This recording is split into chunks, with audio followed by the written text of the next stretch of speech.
कि नेहरू जी भी शिक्षित थे, जिन्ना भी शिक्षित था। असली भ्रष्टाचारी जितने भी इस देश में नाम उछाले जाते हैं सब शिक्षित हैं। क्या इस देश के किसान भ्रष्टाचार करता है? नहीं। क्या इस देश का मजदूर भ्रष्टाचार करता है? कौन भ्रष्टाचारी है इस देश में? अमीर गरीब आदमी भ्रष्टाचारी? मेहनत करने वाला भ्रष्टाचारी? बिल्कुल। भ्रष्टाचारी से शिक्षित व्यक्ति ही भ्रष्टाचारी है। राजीव सर, मैं सबसे भारी प्रश्न ये है, हर किसी के दिमाग में रहता है, क्योंकि हर पार्टी का एक मैनिफेस्टो होता है, एक एजेंडा होता है। तो आपने जब पार्टी का गठन किया था तो आपकी पार्टी का एजेंडा क्या है? देखिए ध्रुव जी, जहाँ तक एजेंडे की बात है तो मैं आपसे कहना चाहूँगा कि सबसे पहले ये प्रश्न मुझसे इलेक्शन कमिश्नर ने किया था जब ये पार्टी गठन होने के लिए गई थी, और आज मैंने किया, और आज आपने किया है। इसका मतलब ये कोई प्रश्न हल्का प्रश्न नहीं है। सही बात है कि जिसे हर कोई कर सके या किसी की समझ में आसानी से आ सके। तो व्यवसाय ये उन लोगों ने नहीं बनाया है, इलेक्शन कमीशन इस बात का उत्तरदायी है कि इलेक्शन कमीशन इस बात का क्यों नहीं इस बात को संज्ञान में लेता कि इलेक्शन कमीशन को चाहिए कि जो भी उम्मीदवार हैं उन उम्मीदवारों से लिस्ट मंगा ले कि भाई ये उम्मीदवार हैं, और उनसे 50,000 रुपया, 1 लाख रुपया, 2 लाख रुपया एक मुफ्त रकम जमा करा ले और उनका प्रचार वो अपने माध्यम से करे। जनता जिसे चुनना चाहेगी चुन लेगी। आप क्यों 10 लाख, 20 लाख, 50 लाख की सीमा लगाते हैं? लोग 4-4 करोड़ का, 5-5 करोड़ का एमएलए का टिकट लाते हैं। इलेक्शन कमीशन को पता नहीं है? सब पता है इलेक्शन कमीशन को, पर क्या है, आंख बंद करके बैठा है। व्यवसाय बन गया ना, अपना काम बनता, भाड़ में जाए जनता। तो जो ये पार्टी का गठन होता है, ये इतनी बड़ी पार्टी बन गई आम आदमी पार्टी कुछ ही समय में, तो इसके पीछे के जो फंडिंग के राज होते हैं, इसके बारे में आप कुछ बात करना चाहेंगे? फंडिंग के पीछे जो खूब चर्चाएं चली हैं, बहुत लोगों ने बहुत कुछ कहा है कि फोर्ड फाउंडेशन से पैसा आया था, और जैसा कि केजरीवाल जी ने शोर मचाया था कि हम लोग भ्रष्टाचार के खिलाफ हैं, विरुद्ध हैं, हम ये करेंगे, हम लोकपाल लाएंगे, हम ये करेंगे, वो करेंगे। लेकिन मैंने जैसा कि आपका, जनता इस देश की बहुत मासूम है, उसको आप एक छोटे बच्चे को जैसे आइसक्रीम दीजिए और 500 का नोट छीन लीजिए, वो हालत इस देश की जनता की रही कि उसको मात्र कुछ रुपयों की बिजली फ्री दी गई, कुछ रुपयों का पानी फ्री दिया गया और उनके हाथ से कीमती वोट ले लिया। नमस्कार दोस्तों, राधे राधे। स्वागत है आपका एक और पॉडकास्ट में, जिसमें हम बात करेंगे राजीव शर्मा जी की, जो कि बुलंदशहर के रहने वाले हैं। तो एक छोटे से गांव से आकर कैसे एक व्यक्ति ने इतनी बड़ी पार्टी खड़ी करी। सर ने जो है इंडिया अगेंस्ट करप्शन में अन्ना हजारी के साथ कंधे से कंधा मिलाकर योगदान भी दिया। इंडिया अगेंस्ट करप्शन जब स्टार्ट हुआ था, एक मुद्दा स्टार्ट हुआ था, उससे पहले सर की पार्टी रजिस्टर्ड है 2011 से, लेकिन उन्होंने अपनी पार्टी को पीछे धकेल दिया ताकि वो देश में जो भ्रष्टाचार चल रहा है उसके खिलाफ अपनी आवाज को उठा सके। तो क्या मुद्दे रहे थे, क्या कारण रहे थे, उसके पीछे की हम सारी आज डिस्कशन करने वाले हैं। क्यों उन्होंने अपनी पार्टी पर उतना ध्यान नहीं दिया, अपने कार्यकर्ताओं को उन्होंने पीछे छोड़ के लोगों का साथ दिया, और उसके बाद क्या क्या कहानी हुई। तो इस कंप्लीट पॉडकास्ट में आज हमारे साथ हैं राजीव शर्मा जी, जो कि फाउंडर हैं राष्ट्रीय शक्ति पार्टी इंडिया के, जो कि अब भारत में भी कन्वर्ट हो चुका है डॉक्यूमेंट्स में। तो राजीव सर, स्वागत है आपका हमारे शो में। कैसे हैं आप? राधे राधे। राधे राधे सर।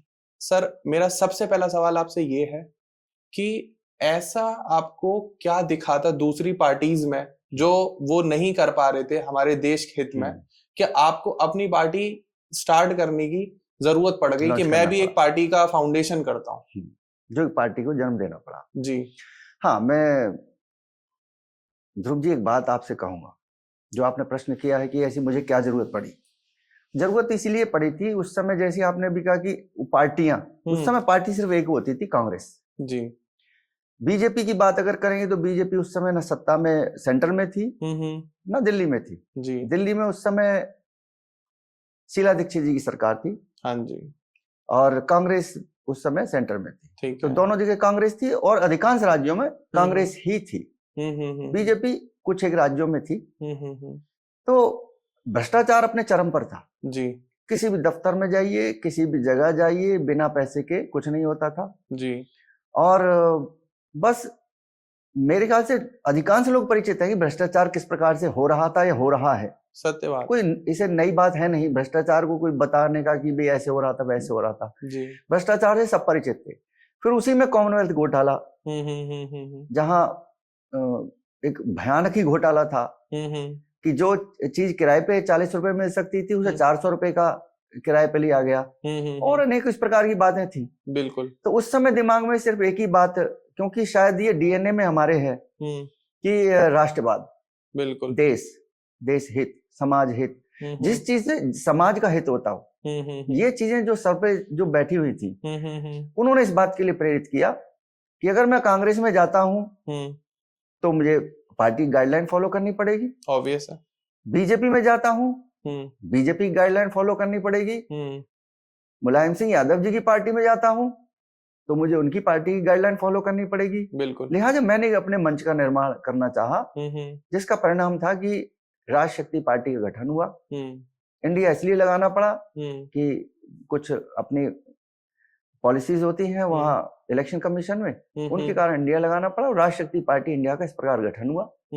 और जहां तक जरूरत की बात है, मैंने बताया आपको उस समय भ्रष्टाचार चरम पर था और चरम पर होने के कारण मैं अपनी बात लोगों तक पहुंचाना चाहता था और भ्रष्टाचार से किसी प्रकार से हम मुक्त हों, इस पर एक विस्तृत चर्चा करनी थी। उसी बीच में इंडिया अगेंस्ट करप्शन आ गया जी, जिसमें अन्ना जी को देखा मैंने तो मुझे लगा कि भले आदमी है और कुछ अच्छा करने वाले हैं देश के लिए, तो इसलिए उनके साथ गए और उनका जितना हम तन मन धन से योगदान दे सकते थे अपनी पार्टी को बॉक्स में डाला, अपने कार्यकर्ताओं के साथ उनके साथ लगे। और उसके बाद एक जो वहां जब दृश्य देखा गया वो इस प्रकार का दृश्य था कि लगा कि सब कुछ आयोजित है, प्रायोजित है। कुछ समय जब वहां गुजारा तो सारा इंडिया अगेंस्ट करप्शन ऐसा लग रहा था कि जैसे आयोजित है, प्रायोजित है। तो राजीव सर, जब 2011 में आपने अपनी पार्टी का गठन किया और उसके बाद इंडिया अगेंस्ट करप्शन जो कि एक समूह है, अन्ना हजारे जी, अरविंद केजरीवाल जी और भी बहुत सारे नेता, चर्चित सेलिब्रिटीज उसमें समूह में इकट्ठे हुए, तो उसके बाद आपको क्या लगा कि उनकी सोच क्या है और उनके पीछे का मोटो क्या था स्टार्ट करने का? देखिए, जहां तक मैंने ऑब्जर्व किया जी, जैसा मैं कह चुका हूं आपसे, जब मैं उस समय कुछ समय उनके साथ रहा, तन मन धन से सहयोग दिया और जब उसको डीपली ऑब्जर्व किया तो पता चला कि वो सब मतलब आयोजित प्रायोजित है। अब आयोजित प्रायोजित किसके द्वारा है इस पे चर्चा नहीं करेंगे वरना बात कहीं और चली जाएगी। बिल्कुल बिल्कुल। जैसा कि मैंने आपको बताया कि वो आयोजित और प्रायोजित था जी, तो उनके पीछे जो सोच थी वो था कि घोटाला बहुत बड़े स्तर पे हुआ था कॉमनवेल्थ का। हाँ जी, कॉमनवेल्थ का घोटाला इतने बड़े स्तर पे हुआ था कि जो ताकतें थी जो देश को चला रही थी उन्हें पूर्ण रूप से एहसास हो गया था कि बीजेपी को आने से अब कोई नहीं रोक सकता। बिल्कुल। बीजेपी को आने से सत्ता में कैसे रोका जाए, इसके लिए ये इंडिया अगेंस्ट करप्शन आरंभ हुआ था और एक प्रायोजित तरीके से वहां पे आम आदमी पार्टी के गठन की पूर्ण रूप से वहां रूपरेखा रची गई थी और उसी संरचना के आधार पर जो वहां पर रूपरेखा बनाई गई थी उससे आम आदमी पार्टी का गठन हुआ और फिर आम आदमी पार्टी आज आपके सामने। तो आपको क्या लगता है जो अपना आईएसी का जो गठन हुआ था उसको सबसे ज्यादा फायदा किसको मिला और किसको नहीं मिला? जनता का फायदा हुआ या कुछ आम लोगों का ही फायदा हो पाया? देखिए, जनता तो भोली भाली है जी, जनता इस देश की ही पूरी, न कि दिल्ली की, पूरे देश की जनता ही मासूम है। और जनता की अगर बात करें तो अधिकांश जगह जनता मासूम ही होती है। कुछ एक लोग चतुर, महाचतुर और काक चतुर होते हैं। हाँ जी। तो कुछ लोग काक चतुर जो होते हैं वो राजनीति में प्रवेश कर गए जी और उन्होंने चतुर लोगों को पीछे धकेल दिया और इस प्रकार से उनका उद्देश्य ही था इंडिया अगेंस्ट करप्शन के गर्भ से आम आदमी पार्टी को निकालना। इंडिया अगेंस्ट करप्शन के गर्भ में वो आम आदमी पार्टी को पहले ही डाल चुके थे, बस कैसे उसको वैध तरीके से निकाला जाए वहां से, उसके लिए इंडिया अगेंस्ट करप्शन का जन्म हुआ। तो जो ये पार्टी का गठन होता है, ये इतनी बड़ी पार्टी बन गई आम आदमी पार्टी कुछ ही समय में, तो इसके पीछे के जो फंडिंग के राज होते हैं इसके बारे में आप कुछ बात करना चाहेंगे? फंडिंग के पीछे जो खूब चर्चाएं चली हैं, बहुत लोगों ने बहुत कुछ कहा है कि फोर्ड फाउंडेशन से पैसा आया था और जैसा कि केजरीवाल जी ने शोर मचाया था कि हम लोग भ्रष्टाचार के खिलाफ हैं, विरुद्ध हैं, हम ये करेंगे, हम लोकपाल लाएंगे, हम ये करेंगे, वो करेंगे। तो अब तो पूरी दुनिया उसको देख रही है कि भारतीय जनता पार्टी ने या मोदी सरकार ने उस विषय को क्यों नहीं उठाया, क्यों दबा दिया कि भाई वो कहाँ से फंडिंग ले रहे थे और बताया तो प्रभावी ढंग से क्यों नहीं बताया जनता को। बिल्कुल, ताकि जनता अपना ही मन बनाती एक गलत आदमी को। लेकिन मैंने जैसा कि आपका, जनता इस देश की बहुत मासूम है, उसको आप एक छोटे बच्चे को जैसे आइसक्रीम दीजिए और 500 का नोट छीन लीजिए, वो हालत इस देश की जनता की रही कि उसको मात्र कुछ रुपयों की बिजली फ्री दी गई, कुछ रुपयों का पानी फ्री दिया गया और उनके हाथ से कीमती वोट ले लिया गया। बिल्कुल। तो यानी उसका सारा फायदा आप कह सकते हैं आम आदमी पार्टी को इंडिया अगेंस्ट करप्शन के गर्भ से निकालना, यही उनका उद्देश्य था और वो उद्देश्य आज आपके सामने। तो राजीव सर, मैं सबसे मतलब भारी प्रश्न ये है, हर किसी के दिमाग में रहता है, क्योंकि हर पार्टी का एक मैनिफेस्टो होता है, एक एजेंडा होता है। तो आपने जब पार्टी का गठन किया था तो आपकी पार्टी का एजेंडा क्या है? देखिए ध्रुव जी, जहां तक एजेंडे की बात है तो मैं आपसे कहना चाहूंगा कि सबसे पहले ये प्रश्न मुझसे इलेक्शन कमिश्नर ने किया था जब ये पार्टी गठन होने के लिए गई थी, और आज मैंने किया, और आज आपने किया है। आप दूसरे व्यक्ति हैं, तो इसका मतलब ये कोई प्रश्न हल्का प्रश्न नहीं है। सही बात है कि जिसे हर कोई कर सके या किसी की समझ में आसानी से आ सके। तो जो उत्तर मैंने उन्हें दिया था वही उत्तर मैं आज आपको देना चाहूंगा। हाँ जी। तो इलेक्शन कमिश्नर वो शर्मा जी थे शायद वहां पर, और मेरे वकील साहब मेरे साथ थे और कार्यकर्ता और भी साथ में थे। तो उस समय जो प्रश्न का उत्तर ये था कि पार्टी का जो एजेंडा है उसका उत्तर वकील साहब देंगे। तो वकील साहब ने बताना चाहा इलेक्शन कमिश्नर को कि इसका ये एजेंडा है। तो इलेक्शन कमिश्नर जो थे शर्मा जी, उन्होंने कहा कि नहीं, इसका उत्तर हम अध्यक्ष महोदय से लेंगे। अच्छा, वकील साहब आप चुप रहिए। हाँ जी। तो जब उन्होंने मुझसे पूछा तो मैंने कहा कि कमिश्नर साहब आप क्यों मुझे छेड़ रहे हैं? जब मैं अपने वकील साहब को साथ लाया हूं तो वकील साहब से उत्तर ले लीजिए। बिल्कुल। तो ना, नहीं, ये उत्तर हमें आपसे चाहिए कि पार्टी का एजेंडा आपने क्या तय किया है। तो मैंने कागज आपके पास है, उसमें एजेंडा लिखा हुआ है सब। तो उन्होंने वो उस पर भी नहीं माने, उन्होंने नहीं, हम आपसे जानना चाहते हैं। ठीक है, तो ठीक है, अगर आप मुझसे ही जानना चाहते हैं तो मुझे बताइए कि बीजेपी जब पार्टी आई रजिस्ट्रेशन के लिए आई होगी तो उसका भी एक एजेंडा रहा होगा। बिल्कुल बिल्कुल बिल्कुल। तो क्या उस एजेंडे में लिखा था कि हम बाबरी मस्जिद पे जाएंगे और वहां हमारे कार्यकर्ता जाएंगे, उसे ध्वस्त करेंगे, इस प्रकार का? और जब कांग्रेस का कोई एजेंडा रहा होगा तो उसने लिखा होगा उस एजेंडे में कि हम इतना बड़ा भ्रष्टाचार करेंगे। सही बात है, उस एजेंडे में लिखा होगा, आप बताइए। तो इस पर कमिश्नर साहब चुप हो गए। तो मैंने कहा देखिए कमिश्नर साहब, यहाँ जो पार्टियां रजिस्टर्ड होने के लिए आती हैं वो खास संरचना में ढल करके आती हैं कि आपकी ये डिमांड है, उस डिमांड के अनुरूप भी यहाँ रजिस्ट्रेशन हो जाए, इस प्रकार से यहाँ आती हैं और रजिस्टर्ड होकर के चली जाती हैं। पार्टियों के कोई भी जो एजेंडे होते हैं ज्यादातर हिडन एजेंडे होते हैं, और उन हिडन एजेंडे में सारी पार्टियां क्या कर रही हैं वो तो जाने, पर हमारा हिडन एजेंडा कुछ नहीं है। हम तो मानव उत्थान के लिए आगे आए हैं और हम इसी में आगे आना चाहते हैं। हम हर दिशा में मानव उत्थान जिस भी प्रकार से होगा, जिस भी प्रकार से हम किसी को सहयोग कर पाएंगे, हमारा यही एजेंडा है। बाकी हमारा कोई छुपा हुआ एजेंडा नहीं। अच्छा, तो मानव उत्थान आपकी पार्टी का मेन एजेंडा है, मतलब मानव के अधिकारों की बात होती है यहाँ पे, और भ्रष्टाचार मुक्त भारत चाहते हैं। भ्रष्टाचार मुक्त भारत चाहते हैं। कहीं आप धर्म की राजनीति तो नहीं करते हैं? बिल्कुल, धर्म की राजनीति भी करनी पड़ेगी। क्योंकि धर्म सुरक्षित है तो हम सब सुरक्षित हैं।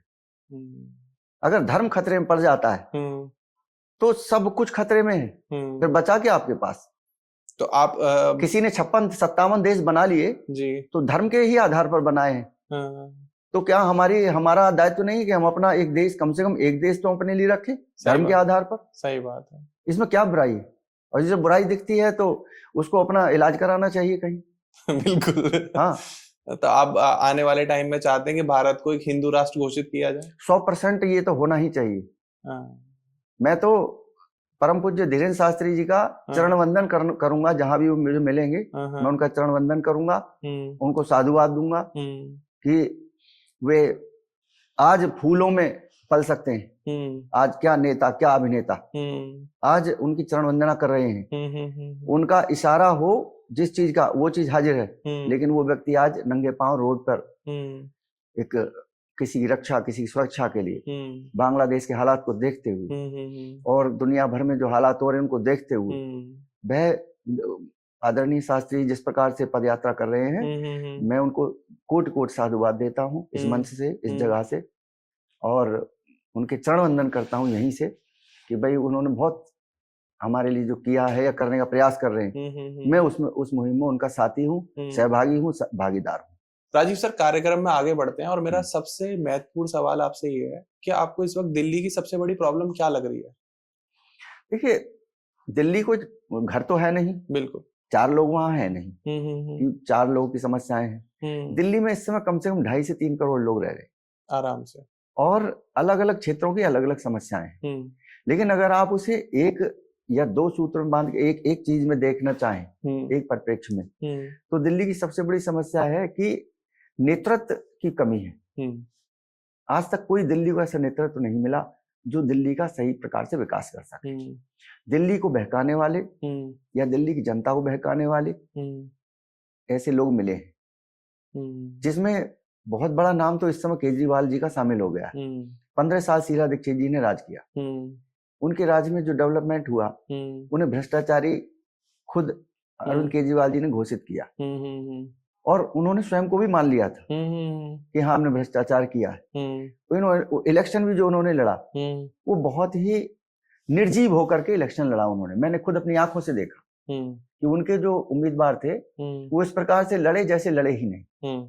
तो उन्होंने मान लिया था कि हम भ्रष्टाचारी हैं, और उन्होंने ये अपना एक और रूप, मान लीजिए कि जैसे किसी जगह पे आपको कोई नहीं पूछ रहा है तो आपने अपना बेटा बिठा दिया। हाँ। आपने सत्ता का परिवर्तन जो हुआ है वो ऐसे हुआ है कि केजरीवाल जी कांग्रेस की ही एक और कड़ी है। कांग्रेस का एक रूप ही है केजरीवाल, इससे ज्यादा कुछ नहीं है। बिल्कुल। आप सोचते हो आम आदमी पार्टी नहीं है। वह कल भी खास आदमी पार्टी थी, वो आज भी खास आदमी पार्टी है, और आगे भी वो खास आदमी पार्टी रहेगी। जहां कांग्रेस पीछे हटेगी वहां आम आदमी पार्टी आगे बढ़ेगी। ये आज आप लिख लीजिए, आप इस आज का दिन मैं जो आपसे बोल रहा हूँ, जहां जहां कांग्रेस मजबूत है वहां आम आदमी पार्टी कभी नहीं आ सकती। आम आदमी पार्टी सिर्फ वहां आएगी जहां बीजेपी कमजोर है, जहां कांग्रेस पीछे हट जाएगी। ये आज आप लिख लीजिए, आज मैं आपके चैनल पे कह रहा हूँ इस बात। लेकिन शुरुआत तो आम आदमी पार्टी या अन्ना हजारे या इंडिया अगेंस्ट करप्शन मूवमेंट की यहीं से हुई थी कि हम कांग्रेस के खिलाफ हैं, भ्रष्टाचार के खिलाफ। देखिए, जब गर्भ में एक बच्चा पल रहा था उस बच्चे को दुनिया में लाना था, और वो लाना इसीलिए था कि कुछ कुकर्मों पे पर्दा पड़ जाए। अच्छा। तो कांग्रेस अपने जो कुकर्मों पे पर्दा डालना चाहती थी, तो वो पर्दा डल नहीं पा रहा था। उसमें बीजेपी का दिल्ली में आना तय था। दिल्ली में भाजपा कैसे रुके, तो उसके लिए एक नया चेहरा चाहिए था, नई पार्टी चाहिए, एक नया चेहरा। उस नए चेहरे को हम कैसे लॉन्च करें, उस लॉन्च करने के लिए इंडिया अगेंस्ट करप्शन के मंच को चुना गया, और बहुत ही प्लान वे में वहां ये तय कांग्रेसी नेताओं की ओर से बोला गया कि अगर आपको इतना ही चुल है, क्षमा करें मैं शब्द बोल रहा हूँ लेकिन ये देसी शब्द है कि भाई अगर आपको ऐसी चुल है तो आप पार्टी बना लीजिए। तो वहां से इसको मुद्दा बना करके, जो कि बार बार कसमें खाते थे हम पार्टी नहीं बनाएंगे, और उन्होंने फिर पार्टी बना ली, जो कि उन्हें बनानी ही थी। वो तो दुनिया को दिखाना था कि देखो हमने इसलिए बनाई, बाकी कुछ नहीं। मैंने आपसे बताया, दिल्ली की जनता, भारतीय जनता बहुत मासूम है, राजनीति का कैसे भी नहीं जानते, जानने का दावा कितना भी करें। राजनीति अपने आप में एक बहुत बड़ा विषय है। सही बात है, कुछ साधारण विषय नहीं है। मैं भी मानता हूँ ये बात, साधारण विषय नहीं है। ये शतरंज जितना टेढ़ा और उससे भी कई गुना टेढ़ा ये गेम है। इसे समझना आसान नहीं। ये एक ऐसी राजनीति अपने आप में एक ऐसी चिड़िया है जिसके पंख नहीं है और उड़ती बहुत अच्छा है। हाँ, तो इसलिए इसकी दिशा समझना, किस दिशा में उड़ेगी, किस गति से उड़ेगी, राजनीति को समझना उतना ही कठिन है। तो आपको क्या ये भी आप मानते हैं, या आपकी विचारधारा है कि जब कोई व्यक्ति अपने क्षेत्र से लड़ता है और वो उसी क्षेत्र में बड़ा हुआ है, उसी क्षेत्र में उसका जन्म हुआ है, तो उसका ज्यादा विकास कर पाता है एज कम्पेयर टू कोई बाहरी आदमी आके वहां पर सीट पर चुनाव लड़े और जीत के वहां के विकास के बारे में सोचे? देखिए, मैं इस विषय में तो यही कहूंगा कि किसी का लोकल होना और किसी का बाहरी होना, अगर व्यक्ति भारतीय है तो बाहरी तो है नहीं। बिल्कुल। अगर केजरीवाल जी हिसार से आकर के दिल्ली रहने तो कोई बड़ी बात नहीं है। बात है कि आपके हृदय में मानवता की सेवा की भावना है कि नहीं। सही बात है, ये बड़ी बात है। आपके हृदय में भावना ही ये है कि मैं दारू बांटूंगा, पैसा बनाऊंगा, भ्रष्टाचारियों को जेल में ठूसूंगा। आप दुर्भावना से भरे हुए हैं, और लोगों को दिखाएं कि मैं सद्भावनाओं से भरा हुआ हूं, और फिर आप राजनीति में एक प्लान वे में आप एंट्री कर जाते हैं। कांग्रेस का पूर्ण समर्थन से ये आम आदमी पार्टी पैदा हुई है, वरना किसी भी पार्टी की इतनी औकात नहीं है किसी भी पार्टी की कि जो मात्र प्रथम बार में इलेक्शन लड़े और प्रथम बार में जीत करके इस प्रकार से सत्ता में आवे, फिर दूसरी बार लड़े, दूसरी बार आवे, तीसरी बार लड़े, तीसरी बार आवे, पूर्ण बहुमत से, वो भी, समझे। ये सिर्फ और सिर्फ किसी बड़ी ताकतों के समर्थन से ही संभव है। ये आज आप लिख लीजिए ठीक से, मैं बता रहा हूं आपके चैनल पे।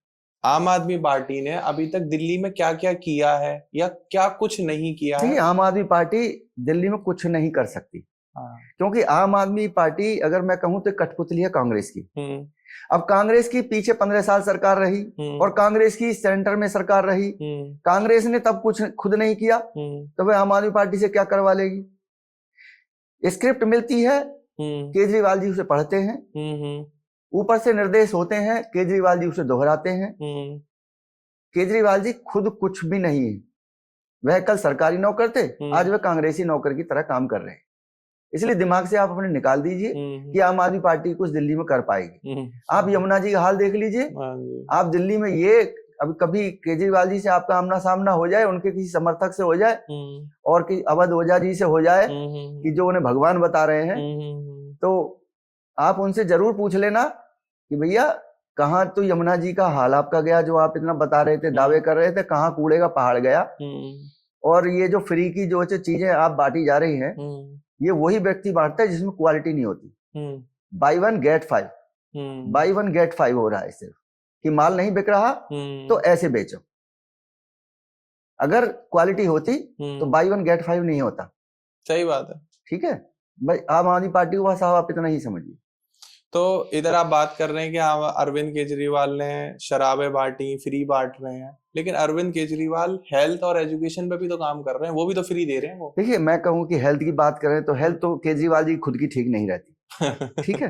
तो आप इस बात को दिमाग से निकाल दें कि वो किसी और को हेल्दी बना सकते हैं। बिल्कुल। दूसरी बात आती है शिक्षा की। तो मैं यही कहूंगा कि क्या इससे पहले सब लोग अशिक्षित थे? नहीं। मूर्ख थे?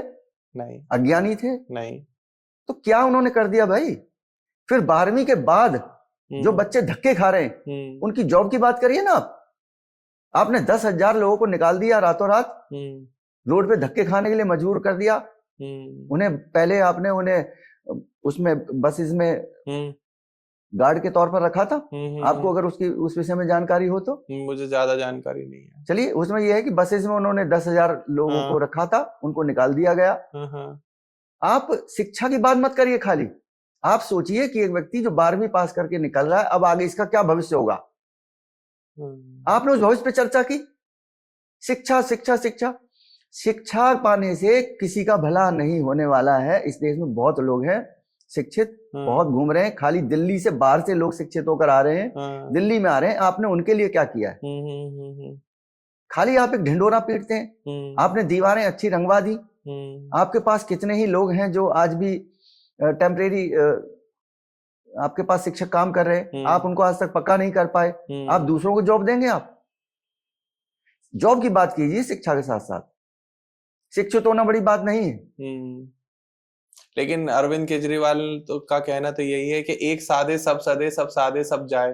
तो कहते पहले एक एक करके मैं सब कुछ सही करूंगा। ये इतनी बड़ी चीजें हैं कि मैं एक साथ सब कुछ सही नहीं कर सकता। ये तो क्या नाम है, उन्होंने नायक फिल्म देख ली थी कांग्रेसियों ने, और नायक फिल्म के आधार पर उन्हें अनिल कपूर चाहिए था। उनका वो अनिल कपूर उन्हें मिल गया है केजरीवाल जी के रूप में। और वो फिल्म थी, इसलिए वहां सब कुछ चल रहा था ठीक। फिल्म नहीं है ये रील नहीं, रियल है। तो आपको क्या लगता है? यहाँ सब कुछ ठीक चलेगा और ये सब ठीक कर पाएंगे? निकाल दीजिए आप दिमाग से। क्यों? कांग्रेस का तो एक कांग्रेस आम आदमी पार्टी एक ही सिक्के के दो पहलू हैं। इसे आप अलग कर करके बार बार कम से कम इस समय मत देखिए, अलग अलग मत समझिए। तो जो दिल्ली में अभी हमारी जो आम आदमी पार्टी है, उन्होंने क्या कर रखा है कि फ्री इलेक्ट्रिसिटी और फ्री वाटर दे रखा है आम जनता के लिए, ठीक है, कुछ लिमिट तक, यहाँ तक आपकी फ्री बिजली रहेगी। तो आपको क्या लगता है कि इस स्कीम की वजह से जो हमारा देश का जो धन है, जो हम लोग टैक्स पे करते हैं, तो उसके इकोनॉमिक्स पे काफी असर पड़ सकता है इसका? देखिए, इकोनॉमी पे क्या असर पड़ता है वो तो इकोनॉमिस्ट ही बताएंगे जी, क्योंकि मैं एक साधारण व्यक्ति हूँ। जी जी जी। हाँ, मैं ये जरूर कह सकता हूँ कि इस पूरे भारत में अगर कहीं का वोटर समझदार है तो वो उत्तर प्रदेश का है, और मैं भी उत्तर प्रदेश से आता हूँ, तो इसका मतलब मैं भी समझदार हूँ। आप आते हैं तो आप भी। तो ध्रुव जी, मैं ये कहूंगा कि ऐसा मैं किस आधार पर कह रहा हूँ, वो आधार इस प्रकार है कि मुलायम सिंह यादव जी के पुत्र जी हैं, उन्होंने ही बोला था कि हम 300 यूनिट फ्री देंगे, हम साइकिल फ्री देंगे, हम फला फला फ्री देंगे, हम लैपटॉप फ्री देंगे, फला मोबाइल फला फ्री देंगे, क्या क्या था वो पता नहीं ठीक से, वो सब फ्री देंगे। केजरीवाल जी आए तो उन्होंने भी बोला था हम ये फ्री देंगे। लेकिन भारत में उत्तर प्रदेश के लोगों ने दोनों को बुरी तरह से नकार दिया। लोकसभा इलेक्शन की बात मत करिएगा, फिर लंबा विषय हो जाएगा। उनको बुरी तरह नकार दिया गया, और आज हम 7 रुपए 8 रुपए यूनिट देते हैं, पे करते हैं। उसी के कारण आज उत्तर प्रदेश थोड़ा सुरक्षित महसूस होता है। उत्तर प्रदेश जो आज बदला है वो उत्तर प्रदेश के लोगों ने बदला है। उत्तर प्रदेश में जो आज अगर कोई अच्छी सरकार कही जा सकती है तो ये उत्तर प्रदेश के लोगों का धन्यवाद है। उत्तर प्रदेश के लोगों में लालच नहीं था, अगर वे भी लालची हो जाते तो ऐसी सड़ी हुई गवर्नमेंट को हम देखते, ऐसी सड़ी हुई सरकार को हम देखते, जहां रात दिन हत्याएं, जहां रात दिन अपहरण, जहां रात दिन लूट, और एक खास वर्ग का, जैसे लोग शांति समुदाय बोलते हैं, क्या क्या बोलते हैं, उनका वर्चस्व स्थापित हो चुका होता। लेकिन धन्यवाद है उत्तर प्रदेश के लोगों का, उन्होंने लालच को दूर से ही प्रणाम किया, और उसके लिए वो आज भी भुगतान कर रहे हैं। ये सरकार का दायित्व है, उत्तर प्रदेश सरकार का दायित्व है कि उनके बिलों को कुछ कम करे। सर, उत्तर प्रदेश पॉलिटिक्स के ऊपर अगर हम आज चर्चा करेंगे इस कार्यक्रम में तो बहुत लंबा हो जाएगा, क्योंकि तो बहुत सारे विषय हैं। बिल्कुल बिल्कुल, चाहे वो अयोध्या में बीजेपी के हारने का हो, चाहे वो राम मंदिर के बनने का हो, चाहे वो योगी जी के ऊपर हो, या हमारे विकास मॉडल के ऊपर हो, तो हम किसी और दिन इस बारे में लंबी चर्चा करेंगे हमारे व्यूअर्स के लिए। अगला क्वेश्चन है कि अभी आपने देखा होगा आम आदमी पार्टी में एक बहुत चर्चित व्यक्ति की एंट्री हुई है, उनका नाम है अवध ओझा जी। जी जी जी, जो कि अभी तक यूपीएससी की तैयारी करा रहे थे, जीएस पढ़ाते थे लोगों को, और एक मोटिवेशनल स्पीकर के ऊपर जी जी जी, मैंने रूप में देखा कई जाता बार। है। तो आपको क्या लगता है कि वो एक ट्रम्प कार्ड साबित हो सकते हैं आम आदमी पार्टी के लिए, क्योंकि उनको टिकट मिल चुका है पड़पड़गंज से? देखिए, ट्रम्प कार्ड अगर अवध ओझा जी होते तो केजरीवाल जी अनेक प्रकार की जो रेवड़ियां बांटने की अभी से बात कह चुके हैं कि 1 लाख देंगे, 10 लाख का वो इंश्योरेंस देंगे, और लड़कियों की शादी पर देंगे, और ये देंगे और वो देंगे। अगर उनको व्यक्ति में किसी में क्वालिटी होती है तो मैंने आपसे पहले ही कह दिया कि बाई वन और गेट 5 ये नहीं होता, ये आरंभ हो चुका है कि हम ये देंगे, हम वो देंगे। आप किसी गधे को भी खड़ा कर दीजिए, और अवध ओझा जी ने जिस प्रकार से आकर के जिस प्रकार से चरण चाटना आरंभ किया है वह दुनिया देख रही है। उनकी सारी इज्जत धूल में मिल चुकी है। पड़पड़गंज की जनता ही जाने कि अपनी वोट को नष्ट करेगी, भ्रष्ट करेगी। हालांकि उनके पास ऑप्शन नहीं, मोदी जी फैक्टर यहाँ काम करेगा नहीं, योगी जी फैक्टर काम कर सकता है। तो अवध ओझा जी बिल्कुल मेरी निगाह में तो जीरो आदमी है। पार्टी के नाम से कुछ वोट मिल जाए तो अलग बात है, और ये फ्री रेवड़ियों के चलते कुछ मिल जाए तो अलग बात है। जीत सकते हैं, इसमें कोई बड़ी बात नहीं है, क्योंकि भारत की जनता बहुत, मैं बता चुका हूँ, बहुत भोली भाली है। सही बात है, उसको बहुत कुछ पता नहीं जी। लेकिन वो काफी शिक्षित व्यक्ति है। उन्होंने अभी अपने कुछ इंटरव्यूज में कुछ ऐसी बातें भी बोली है कि मेरे पास 1300 IAS है, IPS IRS तो हटा दूं, 1300 IAS है मेरे पास, मैं किसी से भी बोल दूंगा तो ये हो जाएगा, मैं वो हो जाएगा, इस तरीके से मेरे कनेक्शन बहुत स्ट्रॉन्ग है। तो इससे क्या आम आदमी पार्टी को कुछ वो स्ट्रॉन्ग वो मिल सकता है सपोर्ट? आपने बहुत अच्छा प्रश्न किया अभी अनजाने में, कि वो बोलते हैं बहुत शिक्षित हूँ। तो देखिए, खाली शिक्षित होने से काम नहीं। आज आप इस बात को तो आप नोट कर लीजिए ठीक से जी। ये आप आज अभी इसको, आपका जो कार्यक्रम है, आपके चैनल्स हैं, अभी शैशव अवस्था में है जी, और आगे बढ़ेगा जी, युवा भी होगा। हाँ जी। तो शिक्षित होना ये एक अलग मैटर है, और दीक्षित होना ये अलग मैटर है। आप खाली शिक्षित हैं तो आप बर्बादी ला सकते हैं, लेकिन अगर आप शिक्षित नहीं है, खाली दीक्षित हैं, यानी आपके पास आप किसी गुरु के, आप एक अच्छे गुरु के, एक उच्च कोटि गुरु के अगर आप शिष्य हैं तो आप व्यवस्थाओं को सुव्यवस्थाओं में बदल सकते हैं। लेकिन अगर आप खाली शिक्षित हैं तो आप व्यवस्थाओं को अव्यवस्थाओं में बदल सकते हैं, जो कि निरंतर होता आया है। क्या भारतवर्ष में इससे पहले पढ़े लिखे लोग नहीं आए? बहुत लोग। क्या आप नेहरू जी को अनपढ़ कहेंगे, जिन्होंने आते ही भारत का पहला घोटाला किया था? क्या आपको मालूम है? आपको नहीं मालूम? मुझे जानकारी नहीं, मेरा जन्म मैं बता रहा हूँ ना आपसे कि नेहरू जी भी शिक्षित थे, जिन्ना भी शिक्षित था, और कितने नाम है आपके लोग असली भ्रष्टाचारी जितने भी इस देश में नाम उछाले जाते हैं सब शिक्षित हैं। क्या इस देश के किसान भ्रष्टाचार करता है? नहीं। क्या इस देश का मजदूर भ्रष्टाचार करता है? कौन भ्रष्टाचारी है इस देश में? अमीर गरीब आदमी भ्रष्टाचारी? मेहनत करने वाला भ्रष्टाचारी? बिल्कुल। भ्रष्टाचारी से शिक्षित व्यक्ति ही भ्रष्टाचारी है। तो शिक्षा कौन सी शिक्षा है? कैसी शिक्षा है? इस शिक्षा पे प्रश्न चिन्ह लग चुका है। कितने लोग इस बात को मानते हैं मुझे फर्क नहीं पड़ता, मैं तो अपने भाव प्रकट कर रहा हूं आपके सामने। तो इसमें कोई फर्क नहीं पड़ता कि उनके पास 1300 IPS हैं या IAS हैं या IRS हैं, कोई फर्क नहीं पड़ता इस बात से कि वो उनके लिए कितना काम करेंगे, वो उनके लिए कितना काम करेंगे, वो उनके चरण वंदना करेंगे या वो उनकी चरण वंदना करेंगे, कोई फर्क नहीं पड़ता।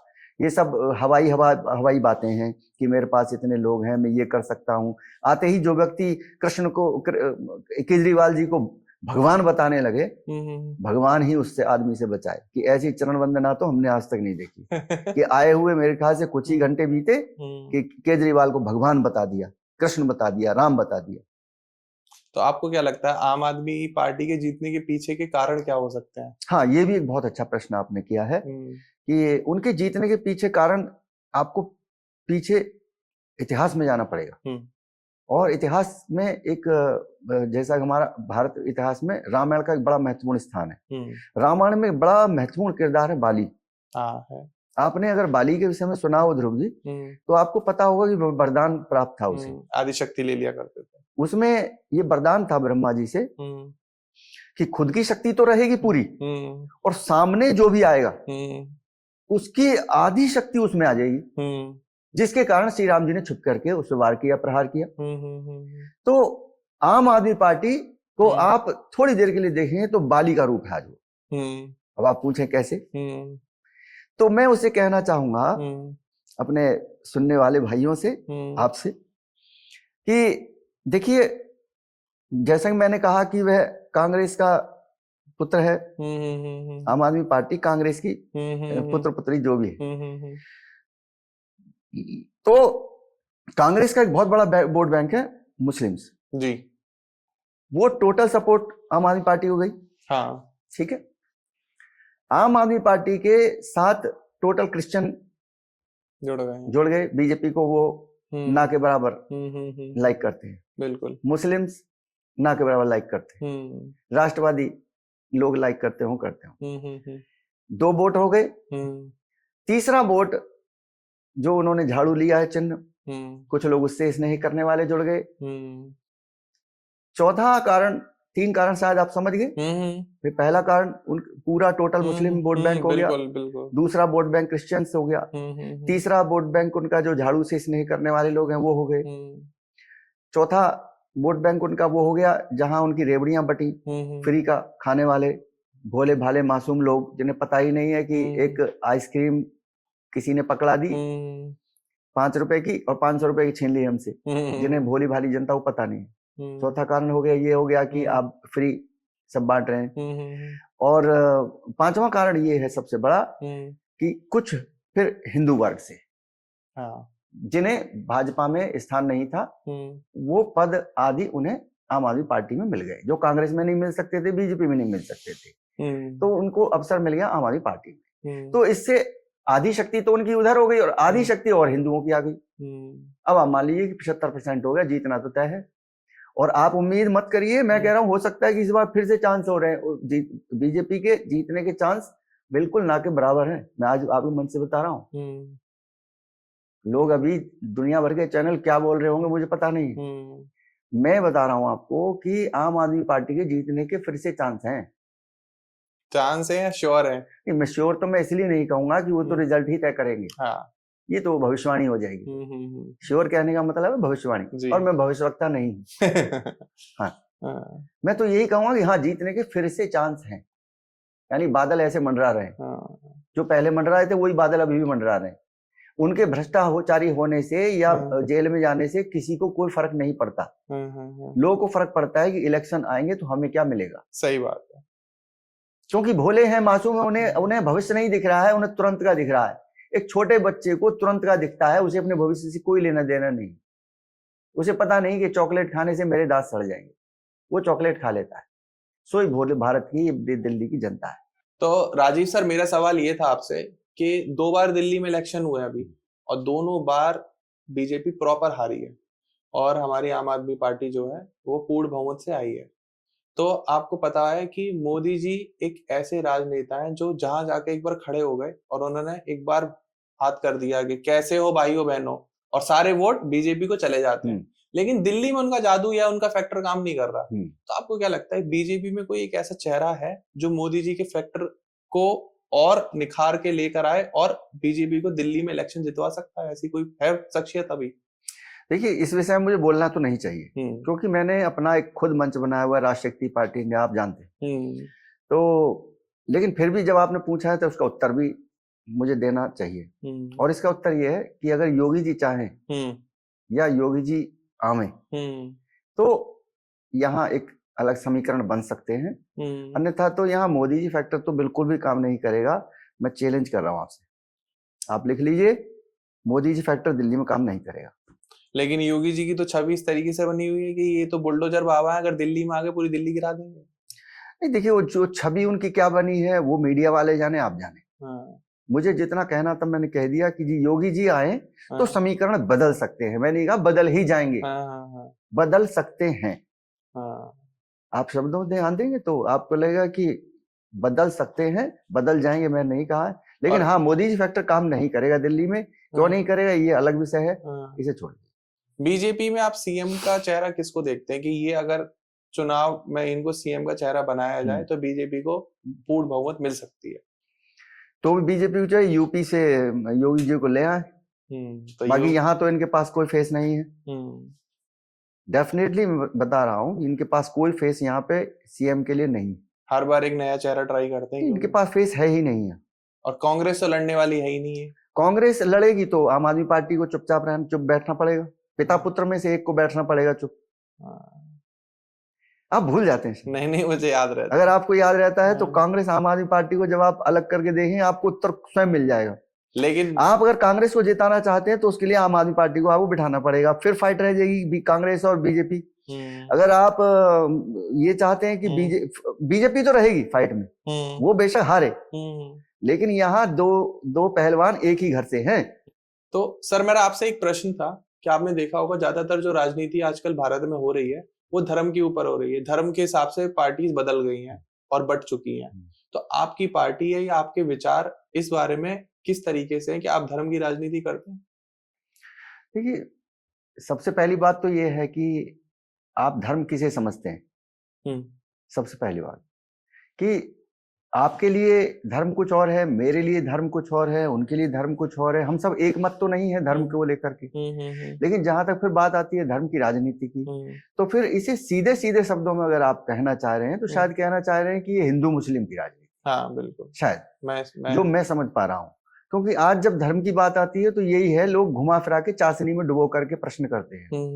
तो वो भी आपने भी ऐसा ही शायद किया है कि बात अब जो आ रही है कि धर्म की, तो ये अब इस देश का भविष्य बन चुका है कि यहाँ दो बड़े दुकानदार थे और छोटे छोटे दुकानदार आ गए। दो बड़े दुकानदार थे, पहले दुकानदार थी कांग्रेस, एक और दुकानदार आई बीजेपी, और फिर उसके बाद अन्य अन्य दुकानें खुलनी शुरू हुई।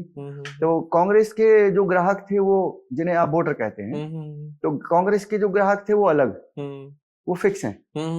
उन्हें मालूम है ग्राहकों को हमें कहाँ जाना है, वोटर्स को मालूम है कहाँ जाना है। फिर धीरे धीरे धीरे धीरे जैसे जागरूकता आई तो एक अन्य समाज जिसे हम लोग हिंदू कह सकते हैं, उन्हें समझ में आया कि हमें ये दुकान कांग्रेस वाली सूट नहीं कर रही है, हमें इस दुकान पे जाना चाहिए। सही बात। वो उधर बट गए। तो इसी को सब चाशनी में डाल डाल के कहते हैं सब हिंदू मुस्लिम धर्म, ये सब है। धर्म का इससे कोई लेना देना नहीं है। इस समय दुकानें खुली हुई हैं। अगर आप कहेंगे राष्ट्रशक्ति पार्टी इंडिया भी एक दुकान है, तो मैं कहूंगा ये दुकानें हैं, इसीलिए मैंने एक पार्टी गठन किया है, संगठन गठन किया है कि ये दुकान के तौर पे ना करके देश के हित में, समाज के हित में हम कुछ काम कर सकें, इन दुकानों से अलग हटके। धर्म की राजनीति नहीं, धर्म से ऊपर उठ करके, जिसे हम धर्म समझ रहे हैं उस धर्म से ऊपर उठ करके, हिंदू मुस्लिम से ऊपर उठ करके हम समाज के लिए कार्य करें, मानव धर्म की राजनीति, मानवता की राजनीति करें, मानवता की रक्षा की राजनीति करें, मानवता की रक्षा, इसे आप विशेष रूप से ध्यान रखें कि मानवता की रक्षा की राजनीति ना बीजेपी कर रही है, ना कांग्रेस कर रही है, ना आम आदमी पार्टी कर रही है। उन्हें मानवता से कोई लेना देना नहीं है। उन्हें इस बात से मतलब है कि मेरी सीट कैसे बचती है, ये मेरी सीट कैसे बचती है, मैं फिर से सत्ता में कैसे आता हूँ। अगर मैं सत्ता में नहीं आया तो पिछले 5 साल जो मैंने पाप किए हैं या जो 10 साल मैंने पाप किए हैं वो ये आते ही सबसे पहले उधेड़ेगा, और उधेड़े ना उसके लिए मुझे उसको कीमत देनी पड़ेगी। तो जो मैंने कमाया पिछले इतने 100 करोड़ उसमें से इनकी सेवा करनी पड़ेगी। इसलिए सब पार्टियां चाहती हैं हम हैं तो हम ही बने रहें, दूसरा कोई ना आवे। तो धर्म की राजनीति का यहाँ कोई प्रश्न नहीं है। यहाँ सिर्फ एक दुकानें ये लोग खोल के बैठे हैं, उन दुकानों को लोग चला रहे हैं। बीजेपी का काम है हिंदुओं को डराना, वोट लेना। कांग्रेस का काम है कि मुसलमानों को सब प्रकार से प्रोत्साहित करना। आम आदमी पार्टी का काम है कि भाई फ्री का एक लॉलीपॉप दे करके और उनके हाथ से कीमती वोट ले लेना। भारत की जनता मैं कह चुका हूँ मासूम है, भोली भाली है, उनको अपने हितों की इतनी चिंता है, समझ ही नहीं तो हितों की चिंता होगी कैसे। सही बात। मुट्ठी भर लोग हैं जो ये जानते हैं राजनीति मतलब कौन सही में सेवा करना चाहता है, मुट्ठी भर लोग। बाकी लोग, मुट्ठी भर लोगों को ही उन लोगों को समझाना पड़ेगा कि भाई ये सही है ये गलत है। वो मुट्ठी भर लोग आगे आते नहीं है, वो अपने कंफर्ट जोन से बाहर आना नहीं चाहते, इसलिए सब उलट पुलट हो जाता है। डरते हैं ना सर बोलने से, क्योंकि इतने बड़े बड़े नेक्सस चल रहे हैं, आपको पता है। मैं आज आपके साथ आपके चैनल पे खुल करके बोल रहा हूँ तो उसका कारण है कि मैं बताना चाहता हूँ कि हाँ भाई ये सब इस प्रकार से हो रहा है। अब जो समझना चाहता है समझे, और जिसने अपने कान और आंखें बंद कर रखी हैं वो तो बंद ही रहेंगे, उनको कौन खोलेगा।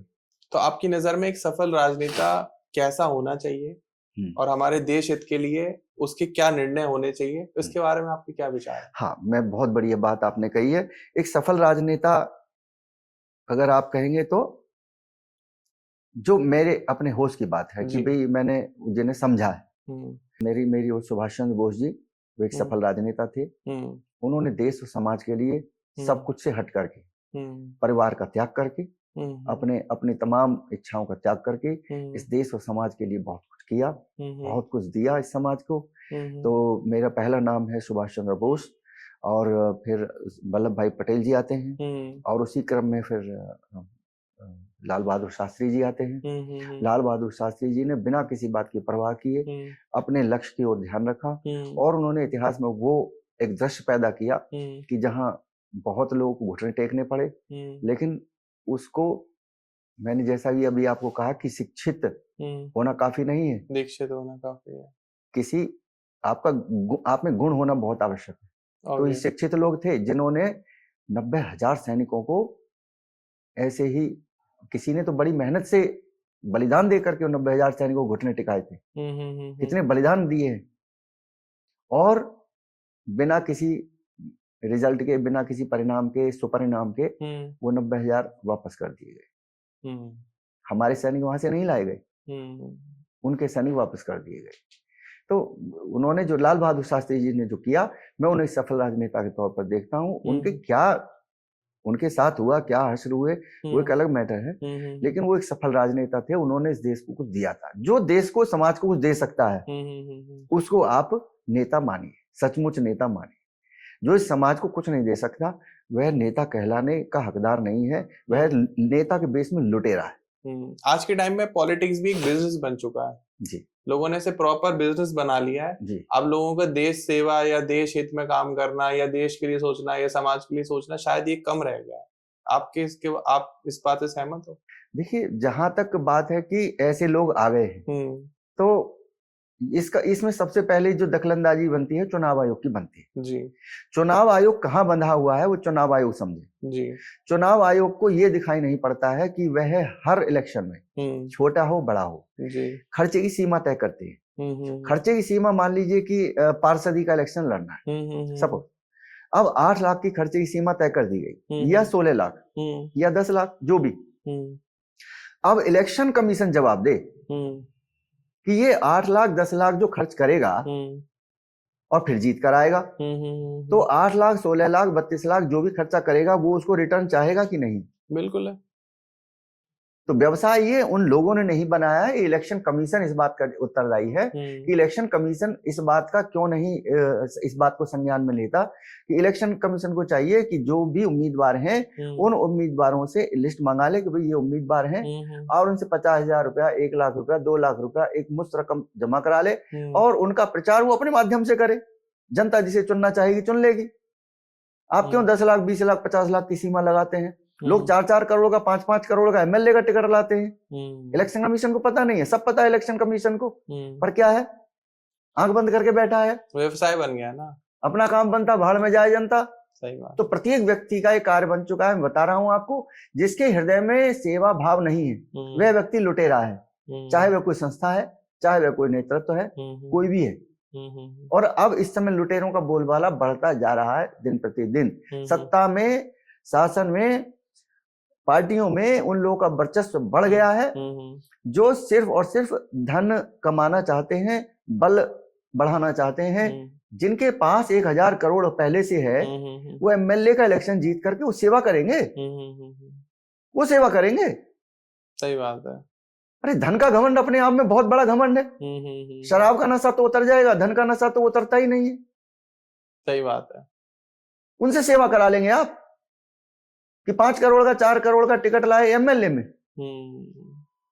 और फिर 2 गुना उसमें लगाया आपने। 12 करोड़, 15 करोड़, 20 करोड़ रुपया लगाने के बाद जो व्यक्ति जीत के आया है वह व्यक्ति एक मामूली आदमी की बातें सुनेगा? आप समझ नहीं रहे इस बात को। मैं सर, जनता नहीं समझ रही है। नहीं, जनता को देखिए, हमारा कार्य है कि हम लोगों को इस बात को, आज आपके चैनल पे हम आए हैं, उसका उद्देश्य ये कि ये बातें एक एक से कैसे कही जाएं। सही बात है। अनेक लोगों से बात तक बात पहुंचे। तो ये प्रश्न है, ये प्रश्न इनके दिमाग में भी उठना चाहिए। बिल्कुल कि भाई जो व्यक्ति 8 करोड़, 10 करोड़, 20 करोड़ खर्चा करेगा वह आपकी सेवा करने के लिए नहीं आया, वह स्वयं सेवा करने के लिए नेता बना है। अब आप उसे अपना नेता मानकर बैठे हैं तो आप मूर्ख हैं, वह नहीं। और बता दिया वह लुटेरे हैं। मैं सहमत हूँ। वह लूटने आए हैं, वो लूटेंगे और फिर आप शिकायत करते, आप वही के वही बने रहेंगे। मैं आपके मंच से एक संदेश ये देना चाहूंगा कि लोकल जनता अपने बीच का कोई गरीब आदमी उठा दे, वो आपके लिए कुछ भी ना करे, लेकिन हाँ 5 साल में उसकी गरीबी तो कम से कम दूर हो जाएगी भाई। बिल्कुल, कम से कम एक व्यक्ति गरीबी की रेखा से तो बाहर हो जाएगा। आप तो अमीर को ही और अमीर बना रहे हैं, अमीर को ही वोट दे रहे हैं, जिसके जो अपने पीछे 200 लोगों की भीड़ लेकर चलने की जिसमें क्षमता है, जो 500 रुपए, 1,000 भी शाम को बटने वाले हैं, आप उनको ही वोट दे रहे हैं। उसको ही और अमीर बनाए जा रहे हैं, क्योंकि उसने करना क्या है, उसने संस्थाओं को अपने हिसाब से चलाना है। उसको पता है कि जीतने के बाद उसको पता है कौन सी योजना कहाँ जा रही है। वो पहले ही 20 बीघे जमीन लेकर के वहां बैठ जाएगा। 20 तो आपने कम कह दिया। नहीं, एक सपोज चल रहा है एज ए उदाहरण कि उसे पता है सारी योजनाएं कहाँ जा रही है। बिल्कुल, बस वो पैसा निकालेगा वहां से, 20 का 40 निकालेगा, 40 का 80 निकालेगा, और फिर उसे अगले इलेक्शन में उसे फिर लगाना है। सत्य बात है। उसे नेताओं की सेवा करनी है, उसे आपको चाय भी पिलानी है। अनेक बातें हैं, ये साधारण लोगों के साधारण बुद्धि समझ में नहीं आता कि भाई क्या चल रहा है, कैसे चलना चाहिए। बड़ी गाड़ी में चल रहे हैं तो सब सम्मान ठोकते हैं। एक ईमानदार आदमी अगर रोड पर चल रहा है तो उसको कोई सम्मान नहीं है। एक अजीब प्रकृति सब बन चुकी है। लेकिन क्योंकि आप इसके में क्षमा करें, मैं यही कहूंगा कि जब आप उल्टा सीधे लोगों का अन्न खाते हैं तो आपकी बुद्धि भी उल्टी सीधी हो जाती है। इसलिए मैं हाथ जोड़ के प्रार्थना करूंगा कि भैया उल्टे सीधे लोगों का अन्न न खाइए, आप अच्छे अपनी मेहनत की कमाई खाइए, भगवान पर भरोसा करिए, आपकी बुद्धि स्वच्छ और सुथरी रहनी चाहिए। ये मैं आपसे सबसे कहना चाहता हूँ। लेकिन इस कार्यक्रम का हम लोग बिल्कुल आखिरी में है और मैंने इसमें आपसे काफी सीखा। और होने वाले आने वाले कुछ इंटरव्यूज के लिए या पॉडकास्ट के लिए मैं तैयारी भी करी है, क्योंकि काफी सारे पॉलिटिशियंस के मैं इंटरव्यूज करने वाला हूँ। आप सब लोगों का साथ रहा और ऐसी दुआएं रही तो और ये जो आपने मुझे चीज समझाई है, हो सकता है कि आपको ये आने वाली वीडियोस में मैं पूछूं कि आपके पास तो पहले से 100 करोड़ है, आप देश की सेवा या गरीबों की सेवा क्यों करना चाहते हो, क्या कारण क्या है? भगवान ने अगर ऐसा सौभाग्य दिया और हो सकता है मैं उनके सामने बैठूं, और मेरा बिल्कुल बेबाक यही सवाल रहने वाला है, और देखते हैं क्या जवाब उनका आएगा, और मैं आपको वीडियो जरूर भेजूंगा। इलेक्शन कमीशन के अधिकारियों को बुलाइए, उनसे पूछिए कि आप इस विषय पे क्या सोचते हैं, आप इसमें क्यों नहीं, आप इसमें कुछ मेरे कहने पर नहीं आ नहीं, पूछिए, बस उनका उत्तर लीजिए। आप कुछ नहीं कर सकते, ये तो मुझे भी पता है। हाँ, सही बात है।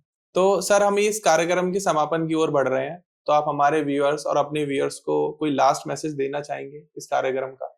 देखिए, अनेक बार बातें होंगी तब जाके कोई बात कही जाएगी, लेकिन हाँ, मैं देश के परिप्रेक्ष्य में जरूर कुछ कहना चाहूंगा, और देश के परिप्रेक्ष्य में मैं यही कहूंगा कि मोदी जी, अब आप आराम कीजिए और योगी जी को देश का नेतृत्व करने दीजिए। मेरी मोदी जी से अपील है, भारतीय जनता पार्टी के उन राष्ट्रवादियों से अपील है कि वे सभी मोदी जी को सलाह दें, उनके कमरे में जो जा पाते हों, चाहे अमित शाह जी जा पाते हो, जो भी, कि मोदी जी अब आप आराम कीजिए और मुख्य धारा में योगी जी को आने दीजिए। ये मेरा आज बीजेपी भाजपा को संदेश है। बाकी आगे कभी कोई और संदेश देना होगा तो अवश्य दिया जाएगा। बाकी सभी स्वस्थ रहें और राष्ट्र शक्ति पार्टी इंडिया का सपोर्ट करें। तो राजीव शर्मा जी के आपने उत्तर सुने, जितने भी मैंने प्रश्न पूछे सर ने उन सारे प्रश्नों का बेबाकी से आंसर करा, और आप भी प्रश्न पूछिए सर से कमेंट सेक्शन में, ताकि हम राजीव शर्मा जी को अगले पॉडकास्ट में फिर से निमंत्रण दें और सर यहाँ पर आए, और आपके जो भी प्रश्न होंगे हम नोट डाउन करेंगे एक एक डायरी पर, और उनके प्रश्नों के उत्तर राजीव सर से हम फिर से पूछेंगे और सर आपके प्रश्नों का उत्तर देंगे, ताकि हम लोगों के चैनल पर, हम लोगों के कार्यक्रम पर सर बार बार आते रहें, क्योंकि सर एक बहुत ही नेक दिल इंसान है, और आपको उनके विचार अगर अच्छे लग रहे हो और उनकी जो विचारधारा है उसमें आपको कोई पॉजिटिवनेस दिख रही हो, जो उन्होंने बातें कही हैं उसमें सच्चाई है और एक पॉजिटिव एस्पेक्ट्स आप देख पा रहे हैं, तो प्लीज इस वीडियो को लाइक करिएगा। और सर के संगठन से जुड़ने के लिए, राष्ट्रीय शक्ति पार्टी इंडिया से जुड़ने के लिए डिस्प्ले पर नंबर शो हो रहा होगा, डिस्क्रिप्शन में सर की ईमेल आईडी और नंबर दोनों मिल जाएंगे आपको, तो प्लीज संगठन से जुड़ें। और आपकी सर पार्टी को मेरी काफी शुभकामनाएं दिल्ली इलेक्शन के लिए। और वीडियो में कुछ भी पसंद ना आया हो या हमने कोई गलती करी हो तो आप प्लीज कमेंट सेक्शन में भर भर के कमेंट भरिए, बताइए कि क्या गलती हुई है या हमने क्या गलत बोला, या आपकी किसी सोच को या आपके किसी पर्सनल एस्पेक्ट को हमने ठोस पहुंचाई हो, तो आप प्लीज कमेंट कर सकते हैं। और हमारे सपोर्ट के लिए प्लीज वीडियो को शेयर करिएगा, ताकि ये जो बातें हैं लोगों तक पहुंचे, क्योंकि बहुत जरूरी है। और चैनल के सपोर्ट के लिए प्लीज सब्सक्राइब बटन दबा दीजिए, आपके इसमें कोई पैसे नहीं लगने वाले, फ्री ऑफ कॉस्ट है। बाकी मिलते हैं अगले कार्यक्रम में, तब तक के लिए जय श्री राधे राधे राधे राधे राधे। आपका बहुत बहुत शुक्रिया यहाँ आने के लिए, इट्स अ ऑनर आप यहाँ आए। धन्यवाद।